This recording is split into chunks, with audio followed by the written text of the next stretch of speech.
Hello, this is Raju. বন্ধুরা, আজকে আরও একটা রান্না, চিংড়ি মাছ দিয়ে পুঁই শাক আর আলু দিয়ে মুরগির মাংসের ঝোল। সো প্রথমে আমি একটা কড়াইতে পেঁয়াজ দিয়েছি, তারপরে পেঁয়াজটা ব্রাউন কালার হইলে আমি সেখানে চিংড়ি মাছ দিয়েছি, আর তারপরে আমার পুঁই শাকের ডাঁটা এবং আলুটাকে কেটে ধুয়ে রেখেছিলাম, সেটা দিয়ে একটু লবণ দিয়ে নাড়াচাড়া করেছি।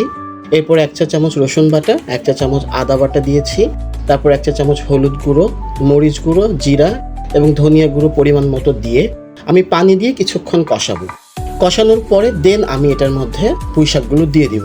অন্য আরেকটা কড়াইতে আমি তেল দিয়েছি, গরম মশলা দিয়েছি, গরম তেলে পেঁয়াজ দিয়েছি, রসুন বাটা, আদা বাটা, জিরা বাটা, হলুদ, মরিচ, ধনিয়া সব পরিমাণ মতো দিয়েছি। একটু পানি দিয়েছি মশলাটাকে কষানোর জন্য।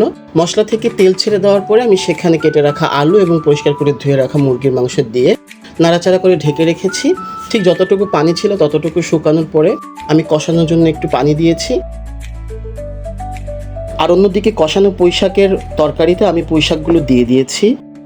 আর এদিকে আমার মাংসের কষানোর ঝোলটা প্রায় শেষ। আমি এখন পরিমাণ মতো ঝোল দিয়ে দিব। ঝোল দিয়ে কয়েকটা কাঁচামরিচ দিয়ে আমি আবার ঢেকে রেখেছি, জাস্ট হয়ে যাবে। আর অন্যদিকে দেখতেই পাচ্ছেন আমার পুঁই শাকটা অনেকটা হয়ে গেছে। সো পুঁই শাকটা নাড়াচাড়া করে আমি কিছুক্ষণ আবার ঢেকে রাখবো। আর ঢেকে রাখার পরে এই যে পুঁই শাকের পানিটা প্রায় কমে গেছে, খুব সুন্দর হয়েছে এবং খেতেও ভীষণ মজা হয়েছে। আর মুরগির মাংসটাও প্রায় হয়ে গেছে। সো ধন্যবাদ সবাইকে, সবাই পাশে থাকবেন, ভালো থাকবেন।